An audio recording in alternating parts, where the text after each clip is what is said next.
Evening. We will go ahead and get started with tonight's lesson. And so let's go ahead and open in prayer, and then we'll get into it. Lord God, we just thank you so much that we are able to gather together tonight and continue talking about presuppositional apologetics, and specifically, how to apply it, how to do the PIA technique, what are all the components to it, and what the role of evidence is. And so, Lord, I just pray that everything tonight will be practical and useful, and everybody would be able to just make much use of it, and just use me to teach your truths in a way that honors and glorifies you. And we pray this all in Jesus' name. Amen. All right, so I'm just going to jump right into it. And so we're picking up where we left off. And as I said in the prayer, we're going to go a little deeper into the PIA. And if you remember, PIA means progressive indirect attack. It's where you finger jab somebody in the eye. No, I'm just kidding. PIA means preconditions of intelligibility. That's the P. I means inconsistency, and then A means arbitrariness. So we test every worldview by those three things. And so we're going to go into a little more detail about preconditions of intelligibility, inconsistency, and arbitrariness. That way you know specifically what you're looking for. And then we will talk about the role of evidence, because as you guys have likely noticed, I'm pretty critical of evidential apologetics. And for what it's worth, before I was a presuppositionalist, I was an evidentialist. I mean, I was a history major in college, and that was my first degree. Everything was evidential. And so what I want to let you know is that we don't ignore evidence. It's not like we have no room for it. We use it, but we use it in a particular way, just not in the evidentialist way. So I'll be talking about the role of evidence tonight, and then what I'll do is I'll close by giving you two checklists: a mental checklist and then a practical checklist. And again, I'll explain those while we're going through it. But the long and short of it is, if you're a mature Christian, the mental checklist you probably already have down. The practical checklist takes work. And if you don't put in the work, then you won't be able to do presuppositional apologetics, or really any kind of apologetics. And so, like anything that's worthwhile in life, you have to put the work into it. You really do. And so I'll be talking about that when I get there. So, getting right into it, okay? One question that comes up is like, okay, what kind of scenario will it be where I can use this PIA technique, this tool of analysis of the unbeliever? And really there's two conceivable scenarios where it's going to come up. One would be where you let your opponent explain his or her worldview to you. So you're in a dialogue, and you're just letting them talk, and you're asking them questions. Okay, what do you believe about this? How did you come to that conclusion? And you just start asking all the major worldview questions, and you let them explain it to you.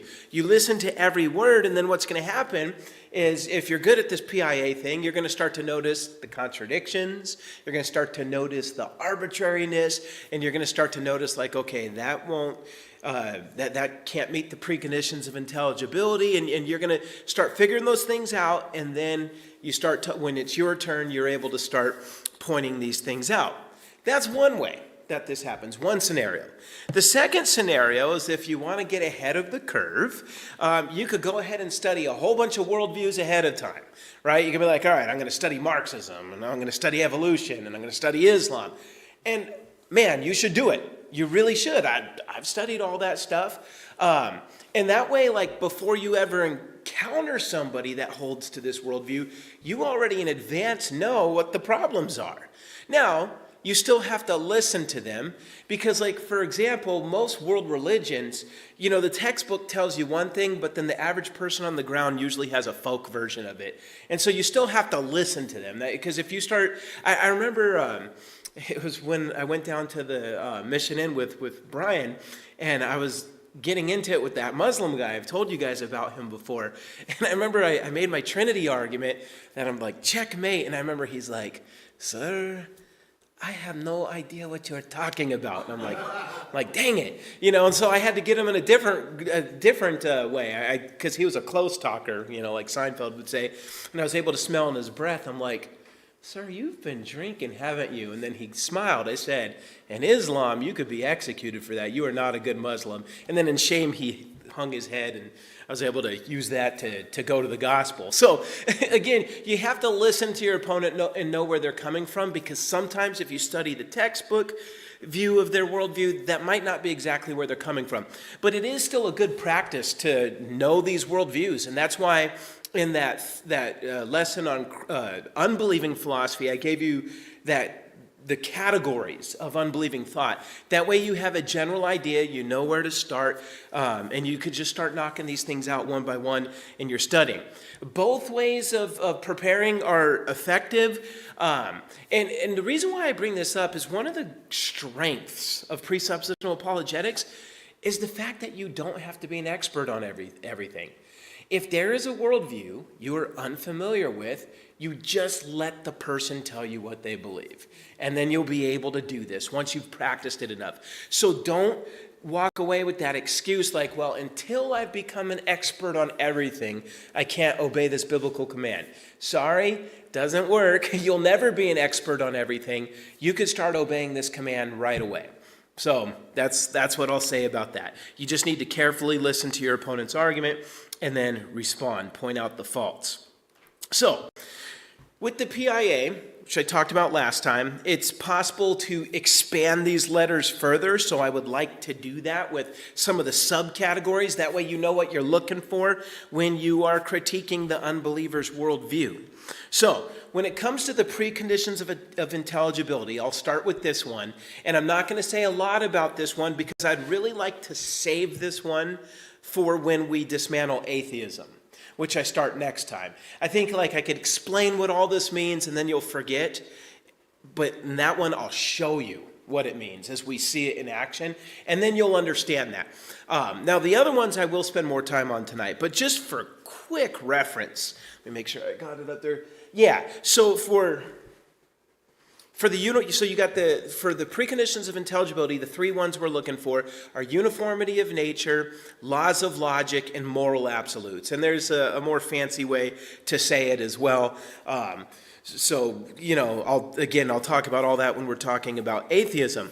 But when it comes to the uniformity of nature, really what we're getting at is look around the world. It is governed by uniform laws. It just is. It's not random. Learning is possible because there's predication, there's predictability built into our lives, right? That's why what happened yesterday is relevant for my knowledge today. If the laws of nature and physics are different today than yesterday, and they'll be different tomorrow, learning's impossible because whatever I learned today is irrelevant tomorrow. We're on completely different rules, right? And the idea that there would even be rules. I mean, you have to think about what would it take? What's the transcendental precondition of that? And so uniformity of nature is the idea that, A, we do live in an orderly universe that's predictable, and so what can account for that? Can randomness account for it? Could a illusion account for it? Can a pantheistic universe account for it? And we got to get into that stuff when we start looking at their worldviews, right? When we start looking at unbelieving worldviews. So uniformity of nature, laws of logic. The laws of logic are just laws of thought. They're immaterial laws of thought that are derivative of the original mind. The original mind is God. Right now, atheists want to act like the laws of logic just exist on their own, right? That they're just there. But how can that be? Especially if you're a materialist. You're now using immaterial laws to try to prove that all that exists is matter. Good luck with that, And a lot of times they don't even realize that's what they're doing. That's where we come along. And we point that out to them. And then when they try to change the subject, you don't let them. You come right back to that, So laws of logic. What can account for the laws of logic? Again, we'll show them that our worldview can, but theirs can't. And then third, moral absolutes.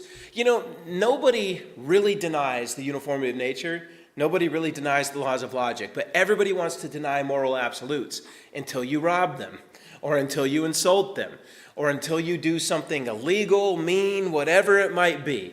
And so the point is, even though a lot of people say they don't believe in moral absolutes, they do. You just have to show them that. And then we get back to the point, how can we account for these things? And so really that's the P, the preconditions of intelligibility. And again, we will go into depth when we apply this to atheism. I look so forward to that. But what I would like to do now is spend a little more time on inconsistency, because that's the next thing we're looking at. So after we've looked at preconditions of intelligibility, then we want to look at inconsistency. And there's 4 subcategories of inconsistency that you want to look for: logical fallacies, behavioral inconsistency, presuppositional tensions, and reductio ad absurdum. I love saying that. But anyhow, so we'll go through these one by one really quickly. Okay, so logical fallacies. Most of you have heard of these before, right? You know, you've heard of fallacies. These are where you really commit... How do you explain a logical fallacy? You're breaking the rules of thought. You really are. It's some form of reasoning that doesn't work. It self-destructs. Or it's just arguments that are like inherently wrong. And so and by the way, they make up new fallacies all the time. Like one of my favorite was, they gave a fancy Latin name to it. I can't remember it, but it's translated the Hitler fallacy. You know how every time Trump and Elon does something, oh, this is Hitler, it's fascism. Well, you know, if you want to discredit somebody, you just say they're like Hitler, but it's a fallacy to just dismiss somebody by comparing them to the worst guy of the 20th century, right? Now, if the person believes the same stuff and is doing the same stuff, well, then it's not a fallacy at that point. But fallacies are just where people use incorrect modes of thinking as they make their arguments. And so it would do you well to buy a fallacy book. There's lots of them. There's even one, I'm trying to remember the title of it. It's written for like kids. But even when adults look at it, it's like you got to read it a couple times as an adult if you're not used to logic and fallacies. But just go on Amazon, look for a beginner's book on fallacies, or you could Google it and then try to understand what they are. And as long as you understand what these fallacies are, and you could even illustrate them, because it does you no good to say, hey, you've just committed a fallacy, right? And then you name the fallacy, and then nobody knows what it means. You want to then be able to say, look, this is what it looks like when somebody does this fallacy. Then you give your illustration, and then you say, look, this is precisely what you did. This is why your argument is that kind of fallacy. So the idea is you're demonstrating the absurdity of their argument because they're making false claims. Okay, that's just, and I'll give an example of a fallacy in a minute. Let me see. Yeah, I'll have some that come up. Okay, but the second one is behavioral inconsistencies. Okay, so we're looking for fallacies. In addition to fallacies, we're looking for behavioral inconsistencies. I mean, think about what that means. We're talking about inconsistency in what? Behavior. Okay, so you look at the way the person lives. A preacher's way of putting this is you practice what you preach, or you don't practice what you preach. That would be a behavioral inconsistency. So, for example, if an evolutionist professor says that, listen, all humans are just glorified goop, and our thoughts are nothing more than random chemical reactions of the brain, so there's no meaning or no purpose to any of us. Well, that's what he says, but then he goes home and hugs his wife and his kids and tells them he loves them and is willing to jump on a grenade for them, even though from an evolutionary standpoint, that makes no sense. I mean, come on, they were too slow to get away from the grenade. Do you want to pass their weak genes on? What are you thinking? But again, the evolutionist, even he's going to jump on a grenade to save his kids and his wife. So his practice differs from his preaching. Does he really believe what he says? You know, because he's sure acting like he believes, I don't know, what we believe, you know, at least in terms of that, right? His practice differs from his preaching. He sees his family and the way he treats them as more than just reformed prebiotic soup. Now, I'm going to just say this from a Christian pastoral perspective. Okay, that's a critique we aim to show them. But God forbid how often they're able to reverse that critique on us. Our own behavioral tension. Well, you guys say that you should love your wife. Like, Christ loves the church, why aren't you doing it? Right? So if we are moral scallywags, then we have a behavioral tension that undermines our claims. And so let's not do that. Can't believe I said scallywag. All right, so that is behavioral inconsistencies. The third one is presuppositional tensions.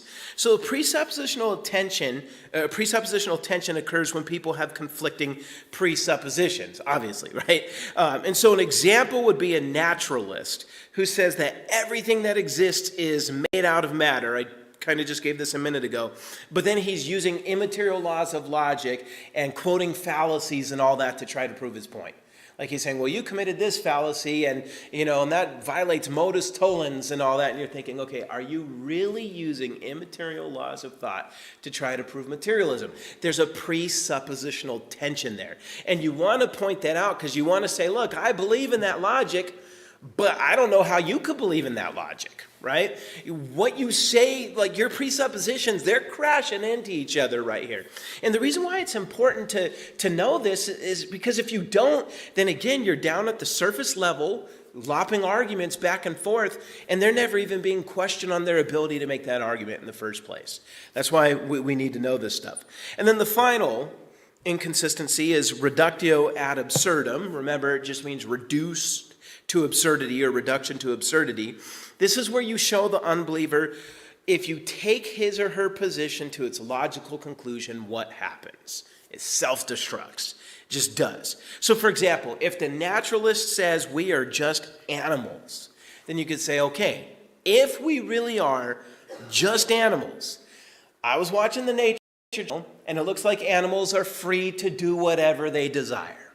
So if we're just animals, then I am free to shoot you, steal your wallet, take your car, because after all, that lion had no regard for that zebra that he ate on that show I was watching last night. And so if that's what we are, animals, you tell me why I can't do that, right? And well, because of this and that. And really what you're showing them is you're saying, listen, if we follow what you say you believe to its conclusion, we can't live. It doesn't work. And you don't live according to what you say because it doesn't work.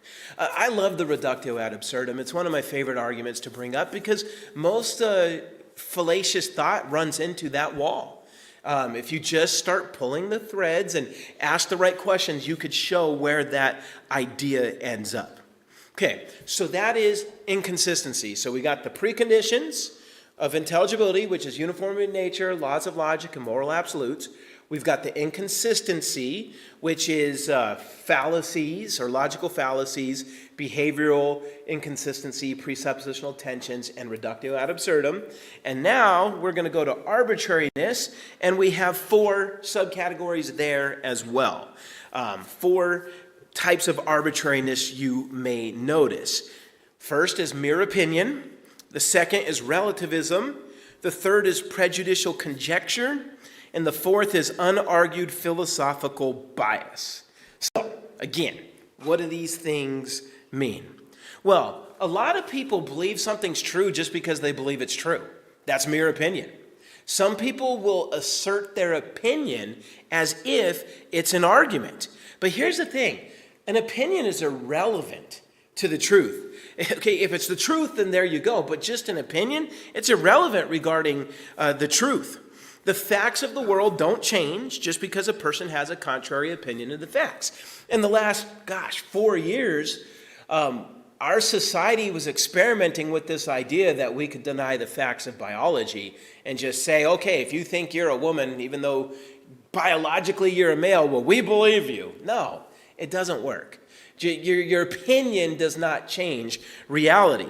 And there will be people that you're debating that are just going to firmly believe something, and they believe it so bad that they think, hey, that's my justification for this argument. It's not. That's arbitrariness. Remember, arbitrariness is to believe something without justification, to have no rational basis for holding to it, okay? So you got to listen very carefully to your opponent, because sometimes their opinions sound scientific. For example, say you're debating somebody, and they say, like they ask you, well, what do you believe about the age of the earth? And if you're going to be biblical, you believe in a young earth, right? Literal 6-day creation and all that kind of stuff. And so then they say to you that, well, there is no way that man was walking this earth at the same time as dinosaurs.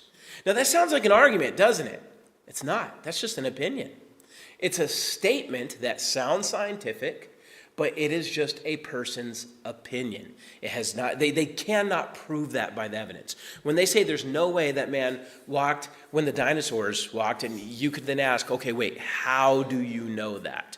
They're going to bring up the fossil record. Okay, how do you date the fossil record? How do you date these fossils? How do you even explain these fossils? And then you're going to get into more weeds, like how are fossils even made? A fossil, if a dinosaur died out on a mountaintop, it's going to decompose and not turn into a fossil. You know how fossils are made? The creature has to be buried in sediment rapidly before it could decompose, which it only takes a couple weeks for it to decompose. But for something to be buried and crushed by tons of sediment, there has to be a catastrophe. And a bunch of stuff had to fall on that thing, right? So I'm getting ahead of myself. I'll talk about that when I get to evolution in a future lesson. But the point is, the person just says there's no way that dinosaurs walked there. You are one of those nuts if you believe humans and dinosaurs were here at the same time. That is not an argument. It's not even a scientific statement, but it sounds like it. And then you feel like, well, and then you got to get on the defensive. No, you start asking the questions. Or you just point out, sir, that's an opinion. That is an opinion, that's not an argument. You need to justify that. And then they're going to say, well, the majority of scientists, that's a fallacy called ad populum.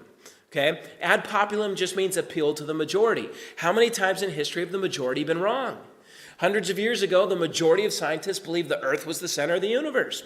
There you go. What was it? 150 years ago, in the medical community, they believed that a person's facial characteristics was an indicator of their character. So like if, you were ugly, then, well, you must be evil. And you got all this evil stuff going on. And look at the shape of your head. Guys whose heads are shaped like a peanut usually end up being murderers. That was a very common accepted view.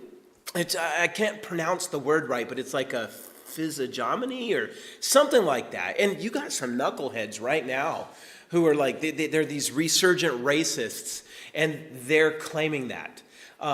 One of them is the author of the book Case for Christian Nationalism.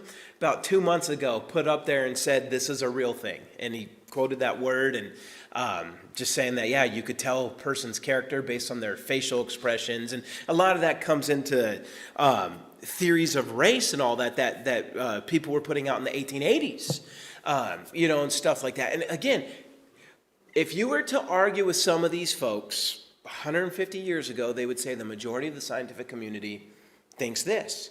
But today, everybody's like, that's crazy talk, right? So if you're talking to Mr. Dinosaur Lover on the street and he says there's no way humans and dinosaurs ever lived with each other, and then you start pointing out some facts, and then he says, well, listen, if what you're saying is true, then why do the majority of scientists agree with me? Just point out that is a logical fallacy. Let's deal with the arguments, because there are PhD scientists who agree with me. So the amount of people doesn't matter. It's argument for argument. Let's look at the arguments. Now, a second type of arbitrariness, okay, so that's the first one, which is mere opinion. You got to be able to see through statements that sound like facts. Sometimes they're just opinions. The second type of arbitrariness is relativism. This one we know all about, right? It's the idea that there is no objective absolute truth, but truth is made up by each individual. Now, the reason why this is a form of arbitrariness is because it's logically indefensible. It defeats itself. So it's true that there's no absolute truth.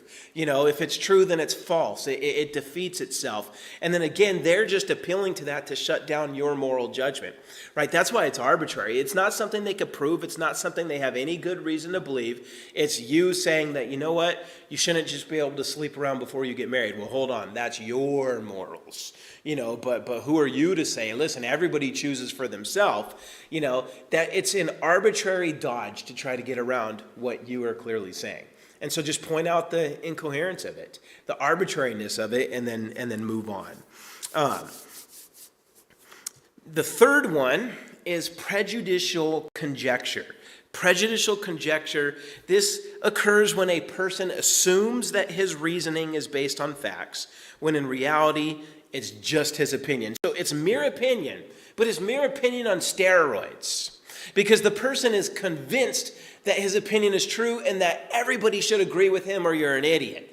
So prejudicial conjecture will definitely come out that way. So a famous example will be when a person claims that the Bible would have suffered corruption due to the telephone effect. Right? The telephone effect. We all know the telephone effect, that if I tell Al something and he tells Charles and Charles tells Daniel and we go around the room, by the time it gets back to me, it's not going to be accurate. That's obviously what happened to the Bible. And so you can't trust this. We don't have Jesus here to read it and say, yes, that's exactly what I said. So you have no reason to believe in the Bible. Now that sounds intellectual. And it sounds like they might even know what they're talking about, but it's arbitrary because there's no facts to justify it. The person doesn't know that's what happened with the scripture, right? The person has no idea. Now, there's ways you can test this. You know how you test this? You find the earliest manuscripts you can of the New Testament. You find manuscripts a couple hundred years later, and then manuscripts a couple hundred years after that, and you compare them. And if they all seem to be saying the same thing, then corruption didn't happen, right? That's simple. But I could promise you the person on the street never has done that. They have never taken a look at what we call textual criticism. But when they say it, it sounds so logical, and everybody in their junior college, philosophy class is going to be like, yeah, that makes so much sense, and then they'll throw it on you, and they'll be like, yeah, blah, blah, blah. And the point is, you just have to point out that that's arbitrary. You have no reason to believe that. And then even the telephone effect, if they're going to try to say that that's how oral transmission works. So if you have a smart unbeliever, then when you bring up the textual criticism, they'll be like, okay, fine. From our oldest manuscripts to our latest ones, no corruption. But how do we know from the mouth of Jesus to those oldest manuscripts that there was no corruption? We don't have anything to show that. And then they're going to appeal to the telephone effect again. That's when you say you know nothing about how oral cultures operate. Oral cultures do not pass traditions on one person at a time. It's not a chain transmission. It's called a net transmission. And so, for example, if Jesus is talking to 500 disciples consistently, he is passing the tradition on to all of them at the same time. Then he ascends to the right hand of the Father. All 500 have that. And as they're passing it on, teaching it, they're all there to police each other. No, that's not what he said. You got that wrong, Peter. What he really said was this. Oh, yeah, you're right, Andrew. And so the point is they're there. And what that does is that preserves the integrity of it until they write it down. And given the fact that the New Testament was written down within 3 to 4 decades of the time, net transmission has been proven by anthropologists to maintain oral traditions for hundreds of years without errors seeping in. Hundreds of years. We just need 30 years for the New Testament. And in an oral culture where they use net transmission, which they did, this isn't a problem. So my point is, that unbeliever that's trying to make this argument, it's not an argument. They're just making this arbitrary claim. They don't know any of this. But they think they're smart, and it's a presuppositional conjecture. They assume any rational person obviously knows this is how the world works. And so you call them out and say, you don't know this is how it works. Are we talking chain transmission or net transmission? They're going to be like, Mufasa, And then you have to say, well, if you can't even tell me what those mean, right, then we got a problem. And do you know anything about the field of textual criticism? Could you even tell me what textual criticism is? Most of them won't. Now, occasionally you're going to get the guy, well, I read Bart Ehrman. Okay, all right, good. There's one who knows what textual criticism is. And at that point, it would be important for you to know a little bit about the arguments Ehrman makes so you can know why they don't hold water. They really don't. One of my professors at Gateway, David Rathel, when he was a student at Southeastern Seminary, they invited Bart Ehrman there to argue with their professors because, his University of North Carolina is just down the street from them. And David told me that Bart got so incredibly walloped in that meeting that all he could do is say, well, you guys are at a seminary nobody ever heard of, and I'm at the University of North Carolina. Okay, when he had to say that, that's when all the Christians in the room are like, all right, well, this guy's got nothing. I mean, he's got nothing. And if you've met David Rathel, he's guest preached here before. He used to be a member here.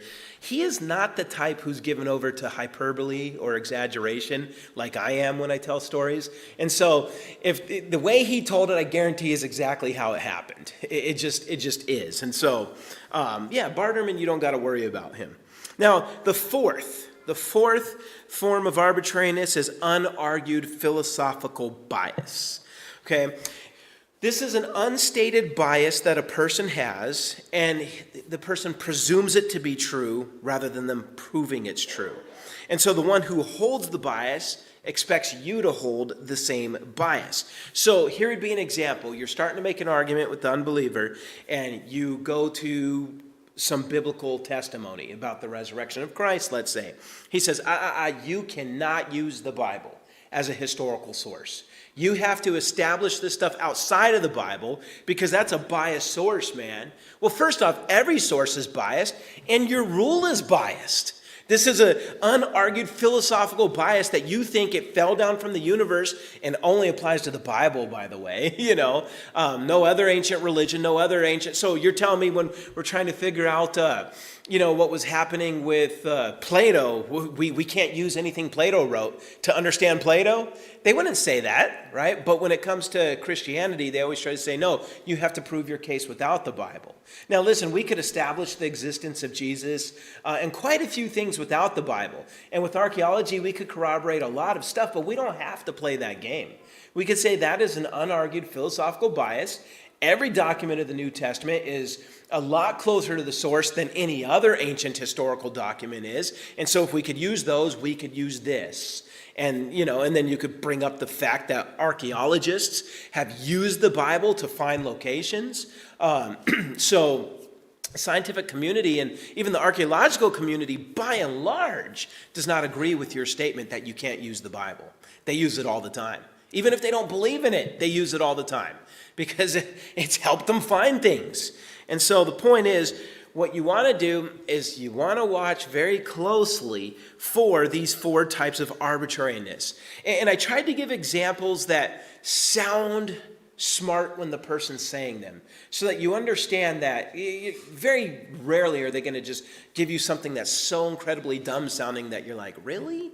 But a lot of times it's going to be these kinds of things. You can't use the Bible, or, obviously the Bible's been corrupted, Those are going to be the type of statements they say, and just know they're not arguments. They're not arguments until they offer evidence. That's what makes it an argument. When they say the Bible has been corrupted, this I know because we have this manuscript from the 300s and it's different from this one in the 200s, which they don't have that. But if they said something like that, it's like, all right, that's an argument. It's not just a mere opinion. You're now saying this because of that. But until they cross that line, it's just an opinion, right? It's some sort of arbitrary statement. All right, everybody pretty good on that? All right, so let me summarize this. This is a cheat sheet that is worth taking a picture of, although you don't have to do that because these are going to be uploaded into the sermon audio. So you'll be able to download all the slides. But if you don't trust your ability to know how to download, well, then by all means, take a picture. But this is the type of thing where you want to have this cheat sheet with you until you have it forever imprinted in your mind. Right, to where okay, I'm dialoguing this person. And if you're ever in like an email debate or Facebook debate, stuff like having this by your side, you're like, okay, I'm looking for these things. It's all laid out for you, and then you're able to point these things out. Once you've done this for a while, you're not going to need the cheat sheet. You're just going to naturally do this. But until you've started doing it, you're probably going to need the cheat sheet. That's the benefit of cheat sheets. So again, preconditions of intelligibility, you have uniformity of nature, laws of logic, moral absolutes. When it comes to inconsistencies, we're looking for logical fallacies, behavioral inconsistencies, presuppositional tensions, and reductio ad absurdum. And then when it comes to arbitrariness, we're looking for mere opinion, relativism, prejudicial conjecture, and unargued philosophical bias. All right, so before I move on, because I'm now going to move on to evidence, the role of evidence. Does anybody have any questions about the PIA? Yes, Brian. Just one thing I wanted to add to the prejudicial conjecture as far as that argument always sounds very like, you're right, it's been corrupted all these years, but the question asked back is if we know it's been corrupted, what has it been corrupted from? Like there hasn't been an ultimate, like, so you know what the actual correct form's supposed to be? Yeah. If you're making that claim, what was it corrupted from? And that is just kind of like, just don't, like, it's on that. That's a good point. So what Brian was saying for those on the stream is that when it comes to the claim that the Bible's been corrupted, for them to even say that, they would have to know what the original was by which they're comparing what we have to say it's been corrupted. And they don't have that original. So it's arbitrary. And often, if you press them, they're just going to give you the Jesus after their own imagination. Well, he was the hippie that never ate meat and, was against climate change. He was for climate justice. And, they're going to go with all the main talking points of today. And they'll say that, well, he slipped away to India and learned Buddhism and those years the Bible doesn't record. And that's what he really believed. Oh, and you know that because, right? But you're absolutely right that to say that it's been corrupted, you have to know what the original was to then be able to make that claim. And they never actually make a real argument for what that original was. They never can say, what would Jesus do? Yeah, they could not say, what would Jesus do? But again, they will always find a way to make Jesus agree with whatever's the trendy progressive belief of the day. It's amazing. Amazing their clairvoyance or just their idolatry, because that's ultimately what it is. Any other questions? Charles? You use the term Fasa. I used the what? The term Fasa. Oh, Fasa. What is that? Oh, Mufasa from Lion King, where like the hyenas are saying that his name just sounds powerful. Say it again, Mufasa, ooh, and they start shuddering. And so I kind of use it as like you've shut down their brain, like you've said something, it doesn't compute. They're like Mufasa, That's all I meant by that. I suppose I have to give context to my jokes, or people are gonna be like, "What the heck is Fasa?" Like you just asked. Fasa's nothing, but Mufasa is Simba's dad. Voiced by Darth Vader. Okay, so anyhow, any other questions on this? All right, so then I'm going to move to the role of evidence. Okay, this is the final issue to cover before we start getting into worldviews that we're going to dismantle one by one. We have to ask, what role does evidence play in the Christian apologetic? And what I'll tell you right now is it's a very good tool. It's a good tool for the Christian apologist when we use it correctly, when we use it righteously. But at the same time, it can be counterproductive if we use it as a neutral means to appeal to the unbeliever. And that's my only problem with evidentialism. Well, one of my main problems with evidentialism is the idea that evidence is this neutral thing, and at the fall of man, sin, the noetic effects of sin, somehow evidence overrides that because it's neutral.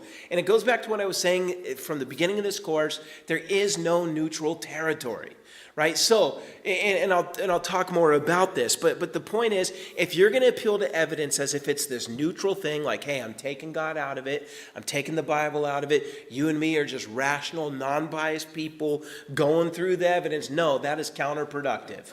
It's counterproductive, and it's not going to work. But if you're going to use it correctly, then it's a different ballgame. And so the Christian apologist should use evidence to show the consistency of the Christian worldview. Let me give you evidence. Here's evidence that my worldview is consistent. And it often strikes the unbeliever with surprise when we can counter them with positive evidence. That we have all sorts of positive evidence for the resurrection. We have positive evidence for dinosaurs walking the earth the same time man did, and it wasn't that long ago.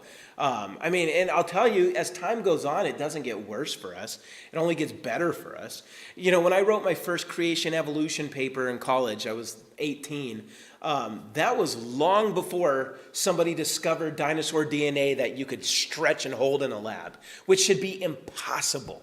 That material, worst case scenario, can't be older than like 60,000 years, and that's if it was buried in ice, which this was not found buried in ice. So it should have decomposed less than 5,000 years ago and been no trace of it. But here that the scientist was, when she was playing with it, she's all stretching it. It looked like gooey stuff. I mean, so again, I wish I would have had that when I was writing my paper when I was 18. As time goes on, things just keep getting better and better for us. But my point is that we can show them, and it strikes them as a surprise when they're like, wow, these Christians actually do have a lot of evidence for what we believe, and we have a lot of negative evidence for the unbelieving worldviews. So we're able to show the evolutionists, hey, your view doesn't make sense. Or Islam, sorry, the Quran says this, it got the geography wrong here. It got this wrong. Or boy, the funnest one to deal with is the Book of Mormon. Oh my goodness.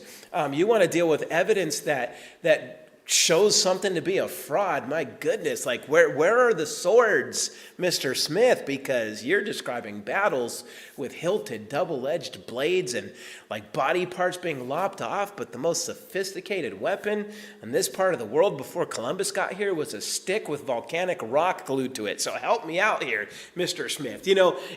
So we have negative evidence as well to call into question various unbelieving worldviews out there. And so again, when we're able to bring the evidence up to show our consistency and their inconsistency, it can be powerful. It can be powerful, and it's a great tool. And it also strengthens the faith of believers when they realize that our faith is, in fact, reasonable. This makes me think of Anthony Flew. He's dead now, and I feel bad for him. So Anthony Flew was the world's most notorious atheist. Before Richard Dawkins became Richard Dawkins, people weren't really looking to the evolutionists to be the standard bearers of atheism. They were looking to philosophers, and Anthony Flew was the greatest of them. He made so many arguments against Christianity, but near the end of his life, he became convinced that there has to be a God. He realized his philosophy was completely wrong, and he's like, yeah. And then when he was evaluating the new atheists, he was pretty much like, these guys are intellectual children. Everybody's following after these guys like they're making arguments. He's like, their arguments are pathetic. And then N.T. Wright was a buddy of Anthony Flew, and N.T. Wright gave him his arguments for the resurrection, and Anthony Flew said, well, you know what, I'm not exactly there yet, but if any religion's true, it's got to be Christianity. The evidence just overwhelmed him as he was getting closer and closer, but as far as I know, he died before he ever bowed his heart to Christ. And so that's why, it's always right to warn people, today's the day of salvation. You don't know if you have tomorrow. But I bring Anthony Flew up as an example of a guy who was for decades the most notorious, feared atheist out there. He was their champion. And then he's like, yeah, this is all baloney. The Christians actually have a much better case than we do. So again, the evidence can be helpful towards that end. Another thing we need to use evidence for is to demonstrate that evidence itself can be interpreted multiple ways, which exposes the reality that evidence does not speak for itself. No evidence speaks for itself. Instead, a person's presuppositions make sense of the evidence in the first place. When you claim that evidence proves a worldview, you're actually committing something called the fallacy of reification. It's a fancy word, but reification is when you give personal human attributes to something that is impersonal. Evidence doesn't think. Evidence doesn't reason, therefore evidence can't prove anything. So when you say evidence proves my case, it doesn't, right? Evidence doesn't speak for itself because it can't speak. Instead, humans, we speak, and we are the ones who try to use evidence to prove a point. So we do it, but the evidence itself doesn't do anything. We as the human have to construct it into an argument and make a persuasive case of it. Every human goes into that with presuppositions, right? And we are finite. We're not all-knowing. And so the evidence is going to be colored by those presuppositions. And so evidence is never unaided by biased interpretation. There's always some sort of biased interpretation with it every single time. And that's why it's important for us to get to the presuppositional level of the argument as fast as we can. Because really what you're doing when you're staying at the evidential level is you're using evidence according to your assumptions, they're using evidence according to their assumptions, and since you have different assumptions, you're going to keep talking past each other. You'll say, well, what about this? Well, I don't have an answer for that, but what about this? And you're like, well, I think I have an answer. Well, I don't accept your answer. And then you just keep going back and forth, and eventually you just have to say, okay, hold on, let's get down to our presuppositions, the transcendental preconditions of intelligibility, PIA, let's go, And then at that point, you show them that their worldview is impossible. And then you could go back to evidence after that and say, now let me show you how my worldview makes sense out of everything, including the evidence. Right? And so another way to use the evidence is, let me make sure. Okay, yeah. Another way to use the evidence is to show the inconsistency and arbitrariness of the non-Christian worldview. Okay, so on one hand, we use it to show them that our worldview is consistent, theirs isn't. Second way we use it is to show them that evidence doesn't speak for itself. It requires our presuppositions. And then the third use of it is to show their inconsistency and arbitrariness. It's very useful in pointing out their prejudicial conjecture and their unargued philosophical bias and inconsistency in their arguments. And so, of course, we go back to the textual criticism. Right? So they make the claim that, it's been corrupted, obviously. We bring in the evidence. Well, hold on. Textual criticism. Do you know anything about this? Oh, you don't. You're very inconsistent. Or you're arbitrary in what you're saying. And then, we use that evidence, not with the expectation that, because we showed them that the manuscripts match, they're going to become a believer. Like that's what it was going to take. No, but we are showing them their arbitrariness, right? So evidence helps with that. Probability arguments, and I'm going to use them quite a bit in the evolution lessons.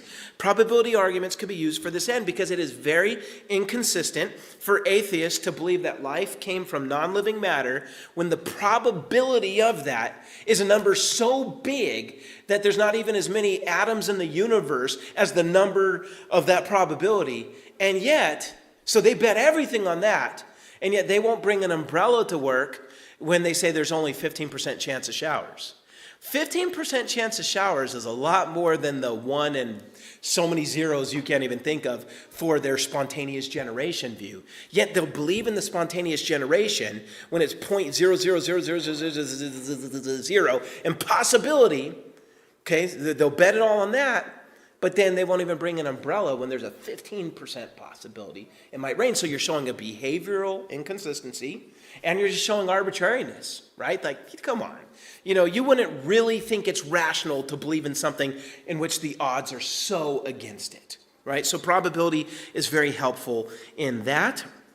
And then finally, we can use evidence as a lead-in to the transcendental argument. And what I mean is, as a Christian, we offer the evidence, and then we quickly move into the argument that the Christian worldview is the necessary precondition of intelligible evidence in the first place. Like, hey, for us to even understand this evidence, the universe has to be uniform, right? And we have to be able to use logic. And I have to be able to use words that what I say, you understand what I mean, and vice versa. And this can't originate in the two of us because we're finite, right? And so you start moving into the presuppositional transcendental level to even explain, like, this is how we could even talk about evidence. Right? This is how evidence could even make sense. Your science lab. Why should we trust these experiments? Uniformity of nature. Well, how could you justify the uniformity of nature based on what you believe? So again, evidence is always a quick way to then elevate the argument back up to the presuppositional level. So hopefully that makes sense. We use evidence, and we need to know all the evidence you would know if you were an evidentialist. Right? I was an evidentialist a long time, and then I became a presuppositionalist, and all that evidence was at my disposal. I didn't have to say, I can't use this anymore. All those years, no, the thing is, it's all still there. It's just now being employed in a different way. It's not being employed as if it's neutral. It's being employed to these ends that I just mentioned. So, any questions on the role of evidence before we move on? Yes, Brian. I think maybe give a few more examples for the reification fallacy. Sure. Okay, so the reification fallacy, a few more examples. So reification is the idea of personifying something. So there's a couple examples that Jason Lyle uses. I'm trying to remember them. A watchmaker or design might be one, right? Because you make evidence, hey, it's designed, it points to the creator, and documents say, Oh, well, okay, so not necessarily the watchmaker one, but when people start saying evolution selected, so what evolution did is it selected in favor of creatures that stand up with large brains and stuff like that. It's like, well, hold on. Evolution selected, right? You're talking about a blind, random, indifferent process, yet you're saying it favorably selected. You are using personification to, and so you have to ask them, do you really think evolution selected? And if it didn't, then please use different terminology to describe this, and they can't. And so it shows what they've done is they've turned evolution into an idol, right? It's their God, and they'll say all sorts of things like evolution, evolution chose that we would evolve to a point where we love. Right? And then that love is how we stop ourselves from self-extinction, which this was all part of evolution leading us here. Okay, so it selected, it led. Those are all examples of reification. And so where I've found it most in the literature is when you're dealing with evolution. Creationists like to call out that a lot. Like we can use those words, speaking of God and providence. And it's a clear example of them stealing from our worldview. Because they reject providence, they reject God, but they're going to use the very concepts to speak of their evolution. So, it's their stand-in for lack of explanation. yeah, that's exactly it. And what would they call it? The God in the gaps? They're stand-in for their lack of explanation, and that's exactly what it is. They won't call it God, but it's functioning as God to them.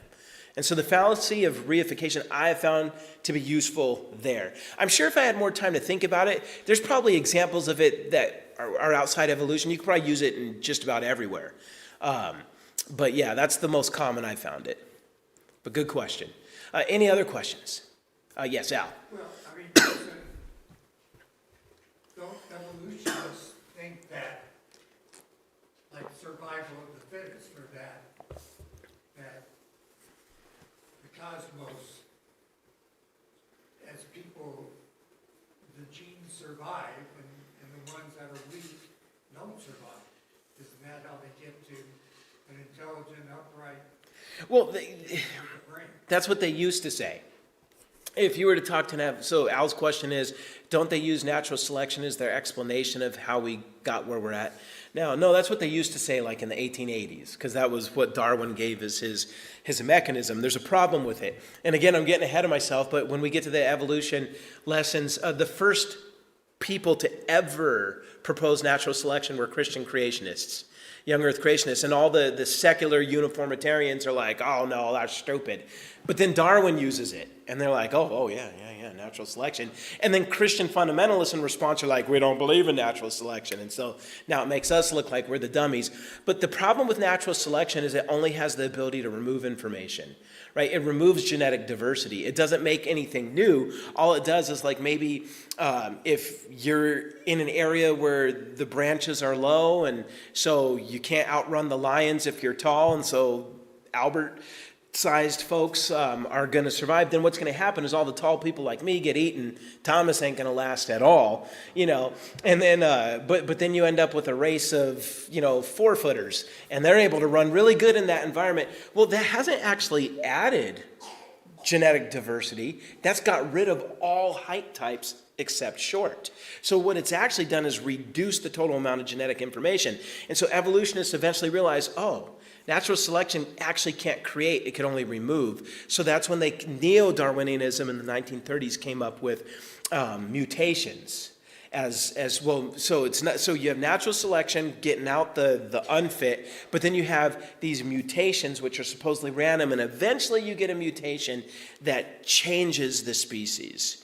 And so that's how they get there. So they had to invent a God of the gaps to come up with new information when we live in a world where observation only shows a loss of information.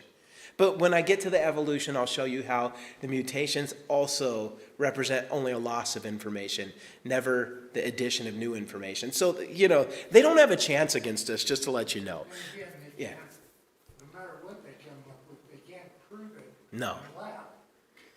They They can't. can't use scientific methodology. No, they can't. It's forensic. And then when creationists try to point that out, that you have historical science and operational science, they're like, oh, that's just a category that Christians come up with. No scientists talk that way. It's like, all right, show me evolution in the lab. Well, I can't. We base it off historical evidence. It's like, so again, knowing these things, you point out their inconsistency. You point out their arbitrariness. Good questions. Oh, yeah, Real quick, Charles. So if I understand this right, so personification sounds like the materialist attempt to bring in the personal upon the impersonal, right? In order to Yes. scoot around design. And yeah, to scoot around design and still speak as if purpose were real. Yeah. Yeah, good question. All right, so let me summarize. Oops, not that slide. Let me summarize everything we've learned so far, okay? And it's all on one slide, okay? So you, to this point, you have learned the required information to engage the unbeliever in apologetic dialogue. So you now know everything you need to know. Now we're just going to apply it to all these worldviews. So what have you learned so far? You've been taught Christian theology, Christian philosophy, and epistemology. You've also been taught unbelieving philosophy and epistemology. You've been instructed about having a proper attitude. What's the attitude we're supposed to have? You've been given the Proverbs 26 verses 4 through 5 strategy, meaning the argument from truth and the argument from folly. You've been given the PIA technique to use as a tool to evaluate unbelieving worldviews. And you've also been reminded to look for the consequences of any given worldview. So all those things have pretty much what we've talked about in the last, who knows how long we've been doing this. I've lost count. And so the thing is, what you want to do is, if required, just go back over some of this material until you feel like, yes, I get Christian theology. I understand our metaphysics about the absolute personality of God, creator-creature distinction, sovereignty of God in the Trinity. I understand revelational epistemology. I understand that the one-by-one myth is just that, a myth. I understand. Like, when you really understand these things, right, then you're naturally just going to be thinking according to them. And then when you realize, I also have, if I'm going to argue with somebody, I got these two steps, truth and folly. And in each step, I've got the PIA technique plus consequences. And I remember PIA, preconditions of intelligibility, uniformity of nature, inconsistency, arbitrariness. Okay, I got that. Okay, and what do these things mean? Uniformity of nature, laws of logic, and moral absolutes. That's the preconditions. And then the I and the A, you got all those things, right? And you got your cheat sheet. And so from there, now, all we're going to do is apply this. We're going to take that cheat sheet, everything we've learned, and we're going to apply it to atheism first, then evolution, then secular dualism, then Hinduism, Confucianism, Buddhism, Islam. So we're going to apply this to a lot of different things. And so just understand, this is what we've accomplished so far, the stuff that's on this slide. So what I would suggest is you take this slide and you go back and say, do I really understand these things that are listed in these bullets? And where I'm lacking, let me go back and review some of these lessons until I have this down. That being said, what I would like to do now, just to finish it up, is I'd like to give you those checklists I mentioned. Okay, these checklists, I just have them written down up here exactly like they're in my notes, because where we're at now is we have to bridge what we know to what we do. And the checklist will help you with that. So I first have a mental checklist and then a practical checklist. The mental checklists are just the things you need to know, the things you have to have in mind, right? And then the practical checklist is like the actual, like these are the knowledges and skills, and these are the things I need to study and be able to talk intelligently about. So as far as the mental checklist goes, let's start with that.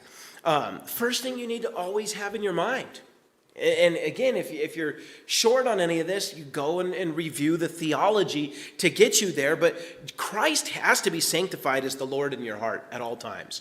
Whenever you're not just in apologetics, in all aspects of your life, have him as the Lord of your heart. And never surrender that foundation of his lordship. You can't entertain the idea that you could defend him from any position other than him being Lord.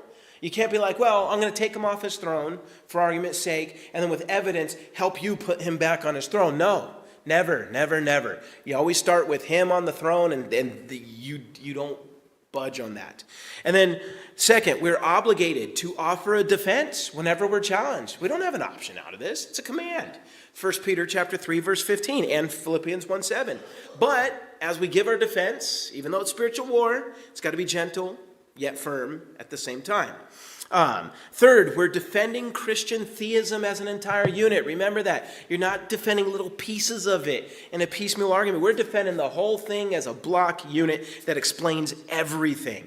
And so in order for you to do that, you have to be familiar with systematic theology.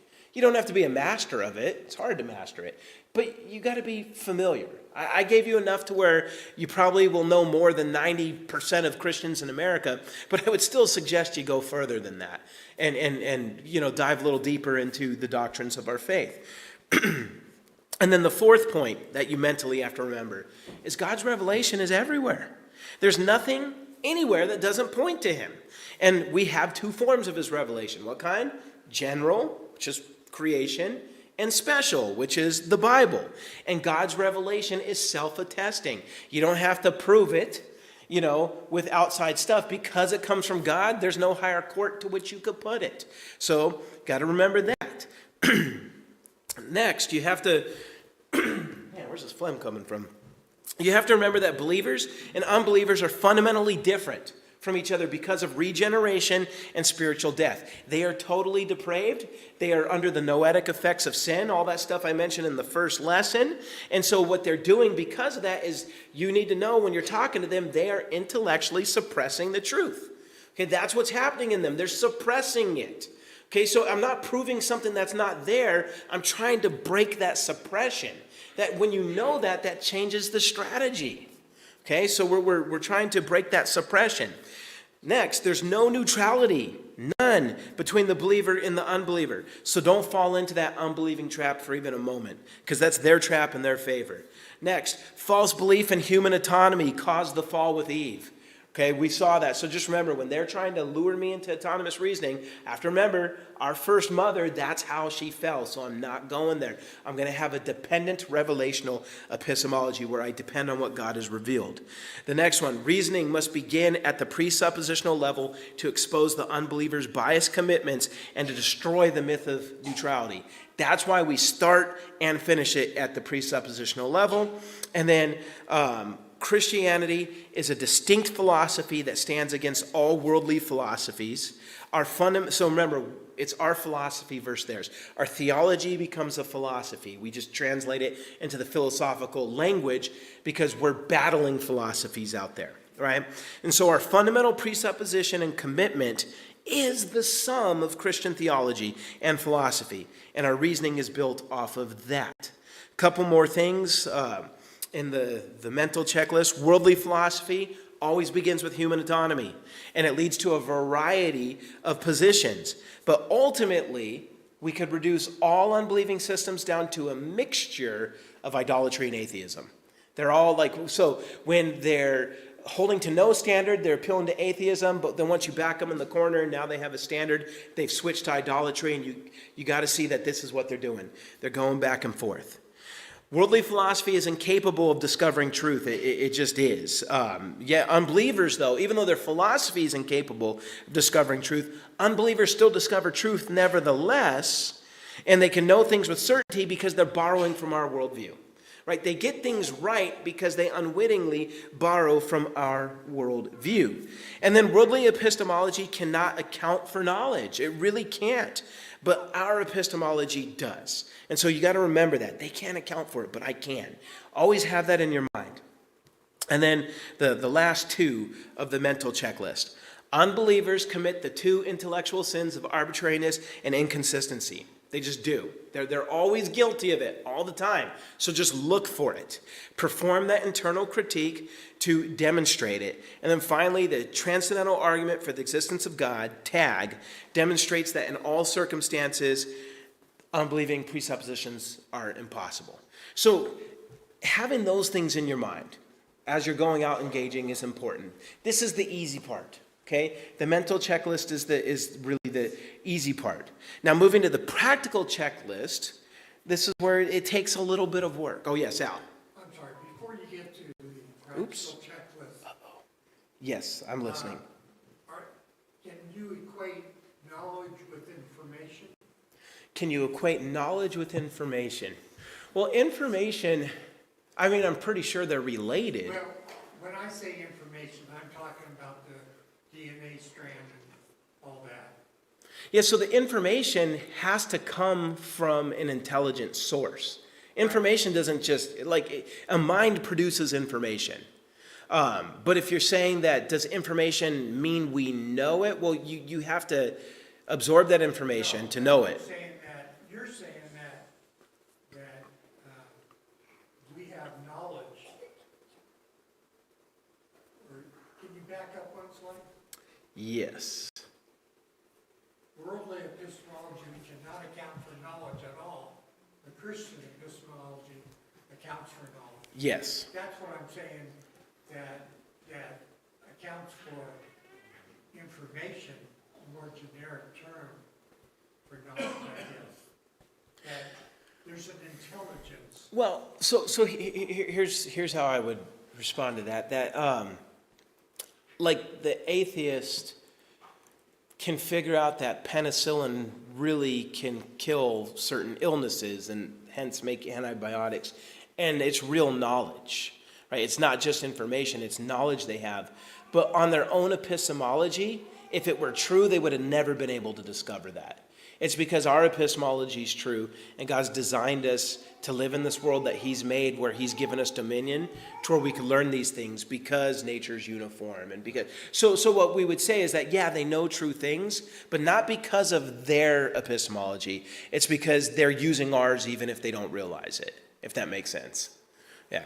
So the practical checklist: when an unbeliever advances an argument against Christianity, readily admit your presuppositional commitment to Christ. Like, hey, I'm not trying to pretend I'm unbiased. I am not neutral, but neither are you. And I'm committed to the lordship of Jesus. And you do that in a gentle but firm way. Use the argument from folly to demonstrate that your opponent cannot legitimately make an argument against God without already presupposing him.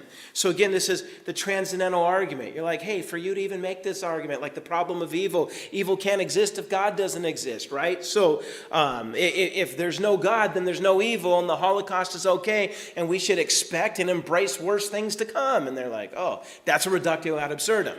And you've used the transcendental argument to get there. So that's an example of the argument from folly. Also use the argument from folly to demonstrate that unbelievers cannot account for anything they know. Uniformity of nature, regularity, reliability of the senses.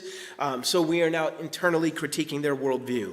Use the argument from truth to demonstrate that the Christian worldview provides these things, the necessary preconditions for knowledge, truth, science, morality. Use the argument from truth to demonstrate that the Christian God alone is philosophically consistent and not logically self-defeating. So again, that's where we go into our philosophy: absolute personality of God, creator-creature distinction, sovereignty of God in the Trinity. Make strong use of epistemology to demonstrate the arbitrariness and inconsistency of any position the unbeliever claims to believe. Show him that he too believes most things on faith.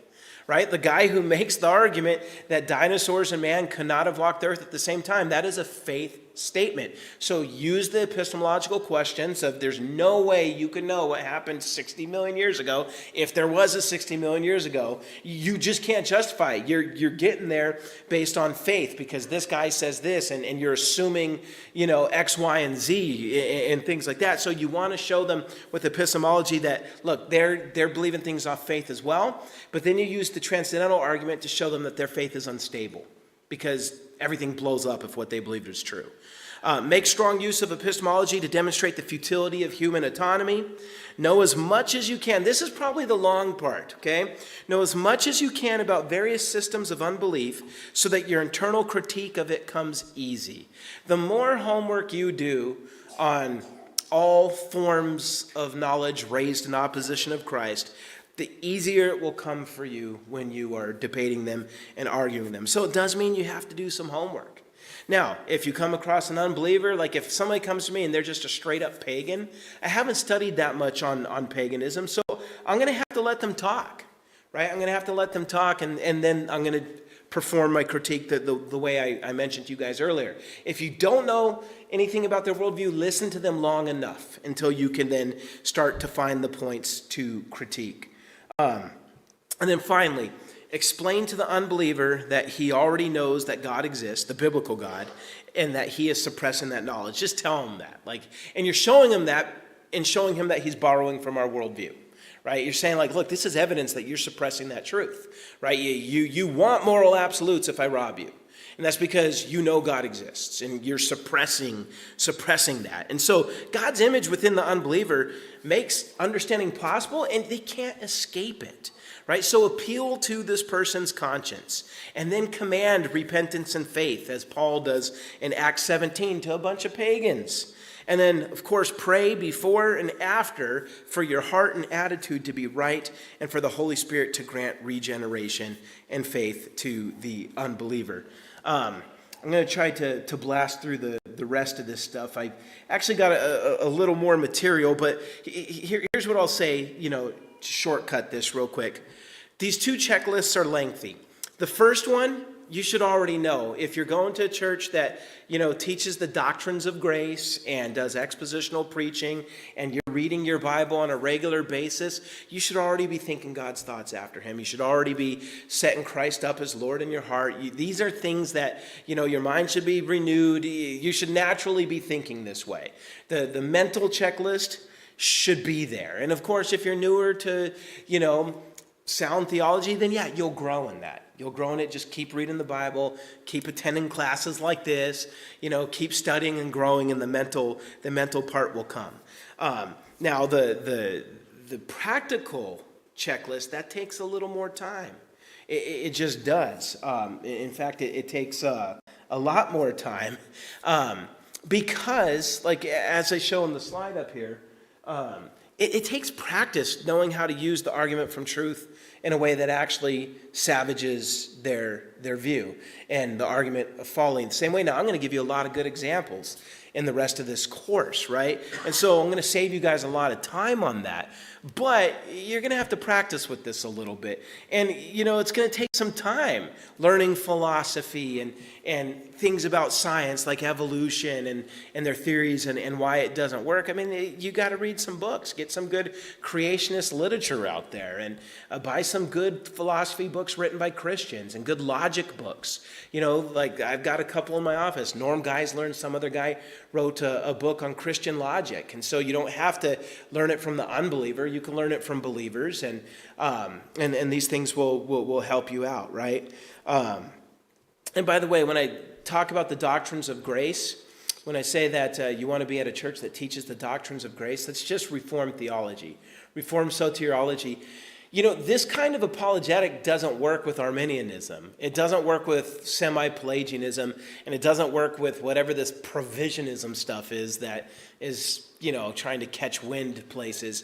It only works with a sovereign God and a solid theology, which you're going to find in Reformed settings. And so that's why biblical counseling and presuppositional apologetics, they all come from the same root.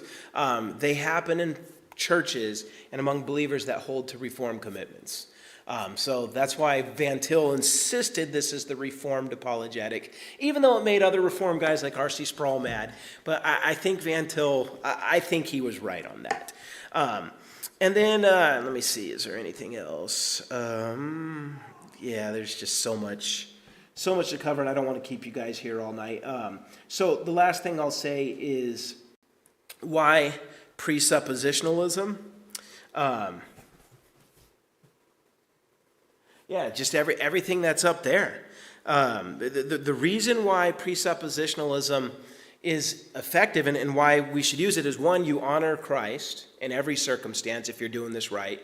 You know, it's an all or nothing. We're defending our worldview, and Christ is always sovereign, sanctified as Lord in our heart. Also, we're thinking God's thoughts after him all the time. When you learn to think like a presuppositionalist, it does help with the mind renewal that Romans 12:2 talks about. Presuppositional apologetics, as far as I could tell, is the only Christian apologetic that is not severed or disconnected from Christian theology. Like, again, most of them are just going straight after the philosophical arguments or evidence. This one's starting from our theology. Like, what do we know about the unbeliever? What do we know about ourselves? Oh, they're suppressing the truth. We're not. All right. And so, again, it's completely connected to the Christian theology itself. One way to put this is the other systems begin from general revelation, failing to take into consideration what the Bible says about everything. And listen, evidentialists, they do appeal to the Bible, like 1 Corinthians 15 when they're making a case for Christ's resurrection. Okay, but that's secondary. The Bible's secondary. It's serving their point of the evidence. The evidence is proof that this happened. Presuppositionalists, instead, we consider what the Bible says about everything, truth, reasoning, and apologetics. And so we'll use the general revelation secondarily to that. And so it kind of flips it. Our apologetic is directed by Christian theology, where the other systems operate from general revelation and only consider Christian theology secondarily. And then last but not least, presuppositionalism cuts directly at the root of unbelief, and it makes a more effective and direct form of argumentation. It reduces wasted time. So again, this is something that I commend to you guys, that we should use it. And listen, I know it takes work, and by the way, it's worth saying this, that if you were to say, forget presuppositionalism, I'm going to do cumulative case, or I'm going to do evidentialism, it's going to take the same amount of time. Okay, this doesn't take any longer than that. You're still going to have to study the same kind of stuff. So if you're going to obey the command to defend the faith, then you're going to have to put the time into it. And when people say, well, I just don't have the time, just understand there will be a day where we have to give account to Christ, and he's going to be very honest with us. Like, all that time on the crossword puzzles, or how many times did you watch The Office, the whole series through? I mean, that's what he'll be able to say to me, or Seinfeld, or, I practically have the last 5 seasons of it memorized, which is pathetic. How much time did you spend writing research papers, or mastering a trade or a vocation? And these things aren't bad. But if you're willing to put the time into that, but you don't see Jesus as worthy of putting a considerable amount of time to be able to always give a defense for the hope that you have in him, then there's a problem. There's a problem. It shows a disordering of your affections, right? And so our affections first to him, and then they trickle down to everything else. And so I think of the Matthew 10, verses 37 and 38, when he says, if you love father or mother more than me, you're not worthy of me, right? He goes straight to the things we're going to love most: parents, kids, and ultimately he says, look, you have to be willing to take up your cross and follow him. Some of this studying requires you to take up your cross, because it's going to take some time. So anyhow, I figure that is where I will close.